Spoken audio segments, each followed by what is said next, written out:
ఎవరా మీరు ఇలా ఉన్నారండి? బాబాయ్ మనందరిలో షాపింగ్ పిచ్చి ఎవరికొందో కనిపెట్టావా? షాపింగ్ పిచ్చితో బాధపడుతుంది మరెవరో కాదు, నా భార్య గీతే. దండి మీద బట్టలన్నీ తనయ్యే, బీరువాలో బట్టలన్నీ తనయ్యే, కబోర్డ్లో ఉన్న బట్టలన్నీ కూడా తనయ్యే. నేను బట్టలు పెట్టుకోవటానికే ఖాళీ లేదు. తన స్వభావం తెలుసుకుందామని ఓ రోజు కావాలని ఓ చీర చూపించి దీని రేటు 500 అని చెప్పాను. అప్పుడు తనలోని ఒక విచిత్రమైన స్వభావాన్ని తొలిసారిగా చూశా.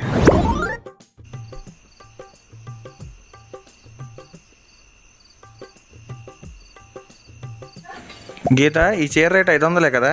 కాదు, 10,000. లేదు, నాకు బాగా గుర్తుంది, ఇది 500 పెట్టే కొన్నాం. కాదని చెప్తున్నానా? గీత, దీని గురించి నీకు ఏ మాత్రం తెలియదు. నాకా నాకా నాకా మిమ్మల్ని ఎక్కడో చూసినట్టుందండి. లేదండి, మిమ్మల్ని ఎక్కడ చూడలేదు. హే కూల్, ఎందుకు దీని గురించి అంత సీరియస్ అవుతావు? ఇది ఖచ్చితంగా 10,000 రూపాయలే. 10,000. తనలో విచిత్రమైన స్వభావాన్ని నేను తొలిసారిగా చూసా. తను ఆ మరుసటి రోజు షాపింగ్కి వెళ్ళాలని ప్రయత్నించింది. తనని నేను ఎలాగైనా ఆపాలని ప్రయత్నించా. ఆ ప్రయత్నంలో ఓ రోజు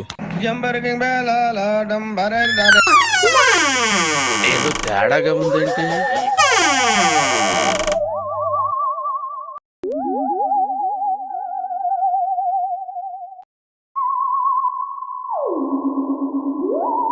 Apa tak tidur lagi ha?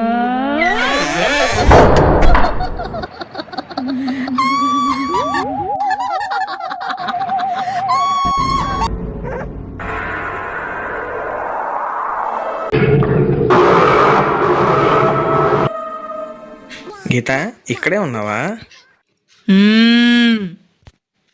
మనం షాపింగ్కి ఈ రోజు వెళ్ళట్లేదు, రేపు వెళ్తున్నాం. అరే పెద్ద సమస్య వచ్చి పడిందే, ఇప్పుడు ఏం చేద్దాం? లేదు, ఈ రోజే వెళ్తున్నాం షాపింగ్ కి. లేదు, రేపే వెళ్తున్నాం, ఈ రోజు వెళ్ళట్లేదు. ఒకసారి చెప్తే అర్థం కదా నీకు? ఎన్నిసార్లు చెప్పాలి? ఎందుకు ఇట్లా ఆడుకుంటున్నావు రాధిక నాతోని? పూర్తిగా చంద్రముఖిగా మారిన నీ భార్య గంగని చూడు. నేను ఇవాళ వెళ్తున్నాం షాపింగ్ కి. ఒకసారి చెప్తే అర్థం కదా? పాపం దడుచుకున్నట్టున్నాడు పిరికేదవా. గులాబ్ జాములు కలగలడిపోయాయిరా. ఎక్కడికి రా? పోయిస్తానక్క. మళ్ళీ వస్తావా? వస్తానక్క. ఏవక్క ఇంకో రౌండ్ వేసుకుంటావా? నా షాపింగ్ షాపింగ్ పిచ్చి ఎప్పటి నుంచి ఉందో తెలుసుకుందామని వాళ్ళ పుట్టింటికి ఫోన్ చేశా. తనకు చిన్నప్పటి నుంచే షాపింగ్ పిచ్చి ఉందని, షాపింగ్ చేయించమని, వాళ్ళని వేధించేదని వాళ్ళు నాతో చెప్పారు. మరి తనకి షాపింగ్ పిచ్చి ఎలా పోగొడతావు బాబాయ్? అందుకే నేను ఒక నిర్ణయానికి వచ్చాను. ఏంటది? షాపింగ్ మాల్ కొందామని డిసైడ్ అయిపోయా. ఏంటి బాబా అన్న, ఇంకోసారి అన్న. షాపింగ్ మాల్ కొందామని డిసైడ్ అయిపోయా. అలాగైనా తనకు ఆ షాపింగ్ పిచ్చి పోతుందేమో చూడాలి. అలాగైతే నువ్వు అప్పుల పాలైపోతావు కదా బాబాయ్. మీద